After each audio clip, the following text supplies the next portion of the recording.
आज हम बात करने वाले हैं एक बहुत ही अमेजिंग लेक्चर की। और आज का जो लेक्चर है वो है पैसिव वॉइस। Passive voice. तो आज हम बात करने वाले हैं पैसिव वॉइस की।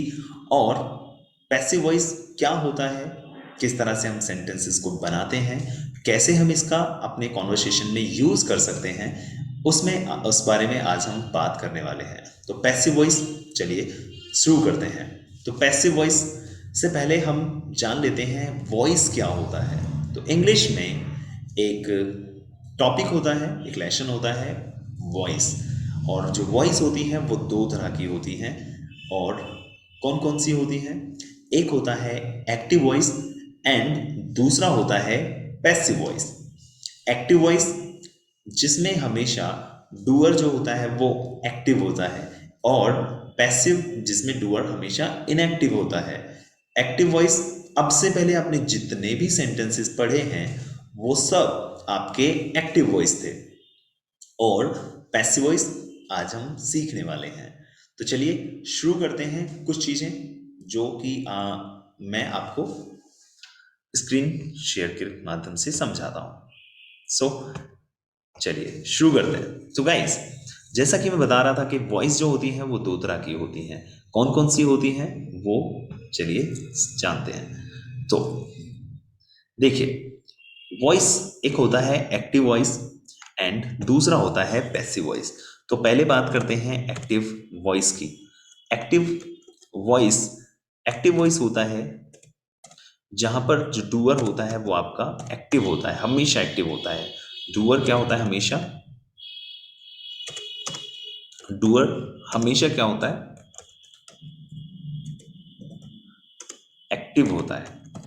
जो डूअर होता है वो हमेशा एक्टिव होता है, यानी कि जो भी एक्शन आपके सेंटेंस में हो रहा है वो एक्शन किसने किया है ये हमको पता होता है, हमको पता चल जाता है, क्योंकि जो डूअर होता है वो एक्टिव होता है, वो प्रेजेंट होता है। लेकिन लेकिन अगर हम वहीं पर बात करें पैसिव वॉइस की, पैसिव वॉइस, तो पैसिव वॉइस में क्या होता है? जो डूअर होता है वो हमेशा जो डूअर होता है वो हमेशा इनएक्टिव होता है।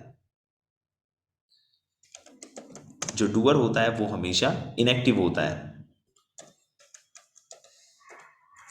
जो डूअर होता है वो हमेशा इनएक्टिव होता है।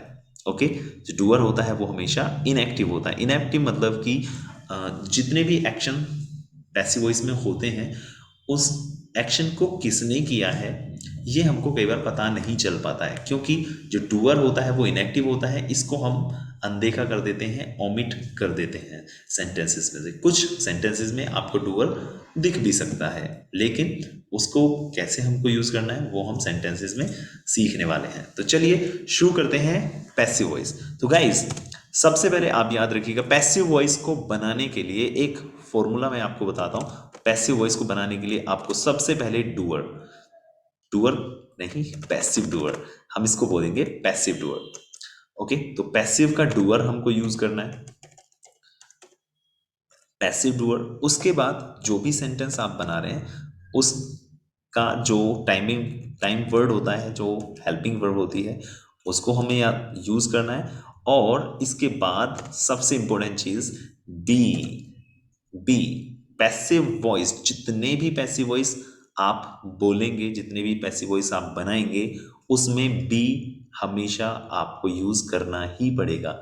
यानी कि बी का यूज पैसिव वॉइस में मैंडेटरी होता है ना, नेसेसरी होता है। तो आप बी का यूज करेंगे और बी के बाद आपको हमेशा एक्शन की थर्ड फॉर्म का यूज करना है। बी के बाद हमेशा एक्शन की थर्ड फॉर्म। तो आपका ये फॉर्मूला रेडी है। और चलिए अब हम शुरू करते हैं सेंटेंसेस बनाना। सबसे पहले हम बात करेंगे प्रेजेंट, प्रेजेंट से। तो प्रेजेंट में आपने डूडस सीखा था, इज एम आर सीखा था। तो आज सबसे पहले हम बात करेंगे इज एम आर की। तो कैसे हम इज एम आर के पैसिव वॉइस बना सकते हैं? इज एम आर के पैसिव वॉइस कैसे हम बनाएंगे, चलिए समझते हैं। तो मैंने आपको बताया था सबसे पहले हमें लगाना है पैसिव डूअर। ओके, तो पैसिव डूअर, पहले सेंटेंस समझते हैं। मैंने आपको बोला था जो डूअर होता है वो हमेशा इनएक्टिव होता है। मान लीजिए मैं एक सेंटेंस बोलता हूँ कि अ, तुमको पढ़ाया जा रहा है। भाई आपको पढ़ाया जा रहा है, पढ़ाया जा रहा है, लेकिन पढ़ा मैं यहाँ पे पढ़ा कौन रहा है वो मैंने नहीं बताया, उसको मैंने क्या किया, इग्नोर किया या फिर ओमिट कर दिया। ओके, सो हम इस सेंटेंस को कैसे यूज करेंगे? तुम्हें पढ़ाया जा रहा है तो हम बोल सकते हैं आर यू आर, और उसके बाद बी। एक चीज हमको याद रखनी है क्या, जब भी आप बी का यूज करेंगे तो अब से पहले हमने जितने भी टाइम वर्ड्स पढ़े थे उन टाइम वर्ड्स के साथ हमने जो भी एक्शन आपने यूज किया था, वही एक्शन या वही एक्शन की फॉर्म आपको बी की यहाँ पर यूज करनी है। जैसे इजएमआर के साथ हम लोग एक्शन प्लस आईएनजी का यूज करते हैं, तो आपको आईएनजी बी के अंदर लगाना है, तो आप बोलेंगे यू आर बीइंग, और उसके बाद हमको लगाना है third form, you are being taught. आपको पढ़ाया जा रहा है, यू आर बीइंग टॉट। अगर मैं ऐसे बोलूं, तुमको बुलाया जा रहा है, आपको बुलाया जा रहा है, कौन बुला रहा है वो मैंने नहीं बताया, उसको मैंने अनदेखा कर दिया है, इग्नोर किया है। अब हम सेंटेंस बनाए तो कैसे बोलेंगे? हम बोल सकते हैं यू आर बीइंग, और बुलाने के लिए third form called, you are being called, आपको बुलाया जा रहा है। अब मैं ऐसे बोलूं भी, इंग्लिश बोली जा रही है ना, या फिर ऐसे बोल सकते हैं ना, कॉलेज में इंग्लिश बोली जा रही है। तो कॉलेज में इंग्लिश बोली जा रही है, तो सबसे पहले इंग्लिश, पैसिव डूअर हमारा क्या है, इंग्लिश, इंग्लिश इज स्पोकन, और कहाँ पे बोली जाती है, in college, English is spoken in college, या इन माई कॉलेज भी आप बोल सकते हैं, इन माई कॉलेज, कि मेरे स्कूल में, मेरे कॉलेज में इंग्लिश बोली जा रही है ना। सो इस तरह से हम लोग इज़एमआर के पैसिव वॉइस बना सकते हैं। लेकिन अगर मुझे नेगेटिव सेंटेंस बनाना है तो नेगेटिव के लिए आपको नॉट इज़एमआर के बाद लगाना है। जैसे मैंने कहा, तुम्हें नहीं बुलाया जा रहा, you are not being called, आपको नहीं बुलाया जा रहा, you are not being called. Mobile नहीं चलाया जा रहा है, मोबाइल नहीं चलाया जा रहा है, so mobile is not being operated. Okay, खाना नहीं बनाया जा रहा है, मैंने कहा भी अ, हमारे घर पे 2 दिन से खाना नहीं बनाया जा रहा है, मैं बोल सकता हूँ food is not being prepared for 2 days। Yes, हम इस तरह से सेंटेंसेस इजएमआर में बना सकते हैं। और अगर पैसिव वॉइस में हमें क्वेश्चन भी करना पड़े तो हम टाइम वर्ड को बाहर निकाल के भी क्वेश्चन कर सकते हैं। ओके, जैसे मैंने कहा, क्या आपको पढ़ाया जा रहा है, तो हम क्या बोल सकते हैं, आर को बाहर निकालेंगे और बोल सकते हैं आर यू बीइंग टॉट। हाँ, आर यू बीइंग टॉट। मैंने कहा, क्या तुमको बुलाया जा रहा है, आर यू बीइंग कॉल्ड। तो इस तरह से हम इज एम आर के पैसिव वॉइस बना सकते हैं। तो चलिए अब हम बात करते हैं, अगर मुझे पैसिव वॉइस बनाना है डू डज का, तो चलिए डू डज का पैसिव वॉइस हम कैसे बनाएंगे उस पर बात करते हैं। ओके, सबसे पहले हम बात करते हैं do does. Do does, well, मैंने आपको बताया था जो पैसिव वॉइस हैं वो, आप जितने भी पैसिव वॉइस आप बनाएंगे उनमें बी आपको यूज़ करना ही पड़ेगा। लेकिन एक चीज़ याद रखिएगा, जो बी होता है उसका जो प्रेजेंट फॉर्म होता है, बी का जो प्रेजेंट फॉर्म होता है उस वो होता है इज एम आर। क्या होता है, इज एम आर। यानी कि जब भी आप डू डज के पैसिव वॉइस बनाएंगे तो आपको टाइम वर्ड डू या डज का यूज नहीं करना है, आपको वहां पर यूज करना है इज एम आर का ही, इज एम आर का ही यूज करना है। टू डज के पैसिव वॉइस होंगे, इज एम आर का ही यूज आपको करना है। और पैसिव वॉइस कैसे बनाएंगे, जैसे ही आप इज एम आर का यूज करेंगे तो बी जो है वो आपको हटा देना है। टू डज में से आपको बी हटा देना है। क्या करना है, डू डज में से बी आपको हटा देना है। कैसे आप सेंटेंस बनाएंगे, डू डज हम यूज करते हैं रोजाना के काम के लिए, वो तो आपको पता ही है। तो पैसिव वॉइस में भी रोजाना की ही बातें हम करेंगे। जैसे मैं अगर ऐसे बोलूं कि भारत में हिंदी बोली जाती है। इंडिया में हिंदी बोली जाती है। तो हम क्या बनाएंगे? हिंदी को पहले लगाएंगे। हिंदी, हिंदी इज, और मैंने कहा था बी को हटाना है और उसके बाद थर्ड फॉर्म, क्योंकि ये जो इज लगा है ये बी का ही फॉर्म है, और बस हमको इज का यूज करना है और उसके बाद थर्ड फॉर्म लगाएंगे। तो इंग्लिश इज, या Hindi is spoken. Hindi is spoken in India. Hindi is spoken in India. India में हिंदी बोली जाती है। Hindi is spoken in India, है ना? या फिर हम ऐसे बोल सकते हैं ना, भारत में बहुत सारे, है ना, फेस्टिवल्स सेलिब्रेट किए जाते हैं, मनाए जाते हैं। तो कैसे सेंटेंस बनाएंगे? अब मनाए जाते हैं, मैंने ये सिर्फ इतना बोला है, फेस्टिवल मनाए जाते हैं, मनाता कौन है ये नहीं बता रहा हूँ, उसको मैंने ओमिट कर दिया है। तो मैं सेंटेंस को बोल सकता हूँ कि मैनी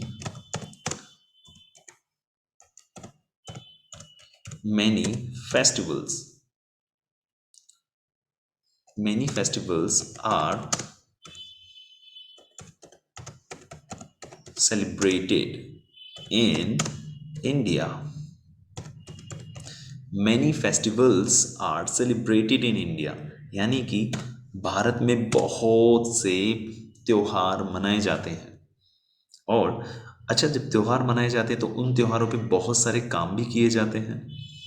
काम भी तो किए जाते हैं, जैसे घर को सजाया जाता है। तो हम बोल सकते हैं घर को सजाया जाता है, तो आप बोल सकते हैं होम। घर को सजाया जाता है तो home is decorated. Home is decorated. घर को सजाया जाता है। और क्या किया जाता है? लोगों को इनवाइट भी किया जाता है। यस, तो बोल सकते हैं आप people people are invited. People are invited.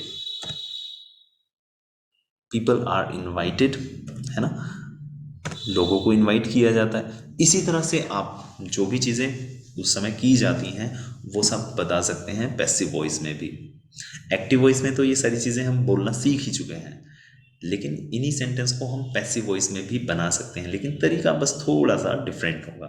Okay okay guys, तो आई होप कि पैसिव वॉइस जो है वो आपको समझ में आ गए हैं।